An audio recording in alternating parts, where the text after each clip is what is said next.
Stanley has consumers going absolutely wild for their special edition Valentine's Day cups in a way we've never seen before.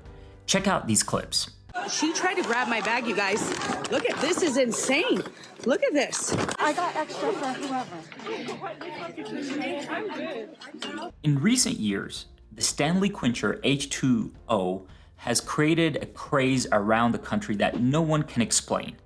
We can see this craze represented both in these clips that we just watched and in Stanley Cup's explosive profits.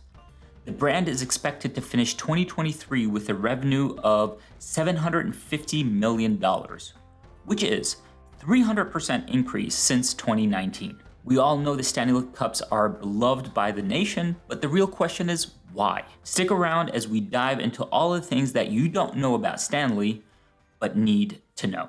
Let's start with some pre-existing explanations as to why the Stanley Quencher has crazed consumers throwing hands in the middle of Target. These explanations are being provided by economists, but I think there's more to it. You'll want to hang out to hear our explanation of why this is actually happening. The first explanation by economists is this idea of conspicuous consumption, coined by sociologist Thorstein Veblen in 1899. The idea is simple. Consumers will spend money on luxury goods and services as a public display of status. Think back to when you were in middle school and your only objective in life was to be cool and fit in among your peers. If you were like most of the population at some point in your past, you raced home to your parents begging for the latest pair of Ugg boots or building a case to why you need some Jordans. That was my generation. While, of course, Stanley isn't a shoe brand, the same concept applies here. People want Stanley Quenchers because they are trending and flying off the shelves. So having one communicates a status that people are willing to pay a pretty penny for. The idea that Stanley Quenchers being a status symbol brings us to our next explanation, and that is this concept of a Veblen good. A Veblen good is a good for which the quantity demanded increases as the price increases because of its exclusive nature and appeal as a status symbol. Veblen goods and Stanley Cups are defying the natural law of demand in economics, which usually says as the price of a good increases, the quantity demand falls. So we're seeing that being violated here with the Quencher. Let's talk about our explanation.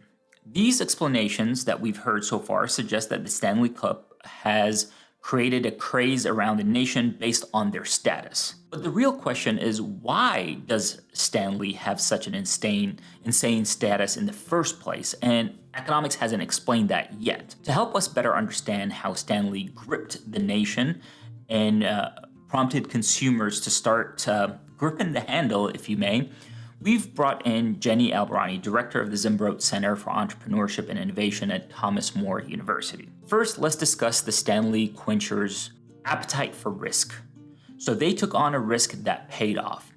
They flipped their brand identity on its head, both literally and figuratively. Since 1913, Stanley's brand identity was rooted in their legendary classic bottle, or the working man's cup.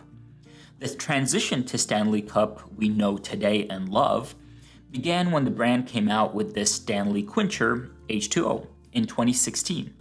As you can see, the cup is quite literally the original thermos, but flipped upside down and accompanied by a giant handle. Then, under the guidance of Terrence Riley, Croc CEO turned Stanley CEO, the brand took on this transformation a step further by introducing a new assortment of fun colors that went against the grain of Stanley's neutral palette.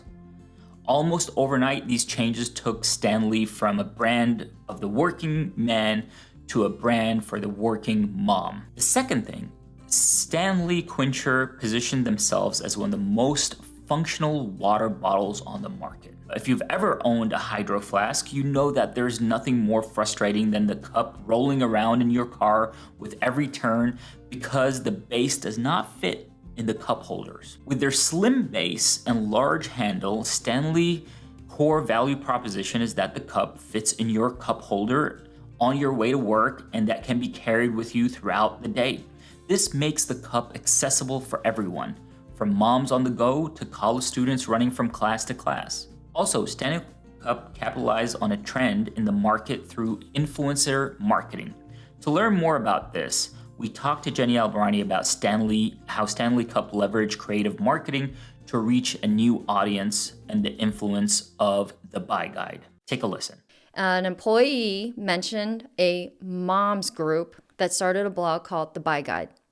The Buy Guide had posted about this cup, the Quencher, and their audience of women went crazy over it, causing the post to go viral several times. So the blog tried to make a case for Stanley to continue the production of the Quencher, but of course the sales numbers weren't there for the company, but instead Riley gave another option. Make a wholesale order to sell the Quenchers to your Buy Guide audience, and it made me think about key partnerships. What an amazing key partnership he leaned into. So when you think about business models, you also have to think about who else can you leverage or partner with to keep that business moving. So the Buy Guide made an order of 5,000 Quenchers. They have been talking about it in their interviews. They've noted, and I quote, "It was a big risk for it. It took every penny we had in the business account and some personal funds to make that happen." However, those Quenchers sold out in days. Stanley embraced the Buy Guide as a partner, working with them to promote new and exciting colors like Desert Sage and Cream, which were the hottest colors. So instead of brushing off this sudden surge of sales from a new and unexpected audience, like many brands will do, the new Stanley CEO said, let's lean into this new woman audience. So when I'm talking about the Buy Guide, I'm going to go into number 3 and talk about those key partnerships and also bring in social media. Important aspect. So key partnerships play a huge role in delivering that value prop when you're considering your business model. We've established that and talked a little bit about that. In this case, it was an influencer business that helped innovate Stanley. In all those stories, though, the Buy Guide, the mom's blog, I think they've been overlooked in how much they actually elevated the brand. And that actually upsets me. So I've been watching a lot of the news on the Stanley Quencher and the Craze, and it was on the Today Show last week, and it's all on the news. And they don't talk about the impact of the Buy Guide and the influence of the women that took this huge risk to influence the growth of this company. I'm sure I hope they have a deal with Stanley, but I wish they got more credit for taking on that risk because they reinvented this company. They did. And it can also, I want to make a note that we had a previous podcast about sharing your story. Yeah. So I hope they're really capitalizing on this and sharing their story and how much influence they had on it. But what that did for Stanley too is taught them they should collaborate with influencers. So they have been collaborating with Starbucks, Target, country music stars. In fact, I heard that one of the Starbucks red Quenchers, and I look for them every time we go to a Starbucks, they resold on eBay for hundreds of dollars. Now, you've learned how Stanley managed to transform themselves from the working man's brand to the brand that everyone is willing to fight for today. We can learn 3 lessons from Stanley about creating the Craze product. 1, you can't sell consumers something that is not functional. Though the brand has changed with the change in design and fun colors, its value proposition has always been rooted in functionality. Clearly, Hydro Flask has taken some notes from Stanley, and they've shifted their functional design of their product. 2, you must understand your consumers and capitalize on opportunities. Stanley took a risk changing their brand identity to appeal to a new audience that paid off at the end.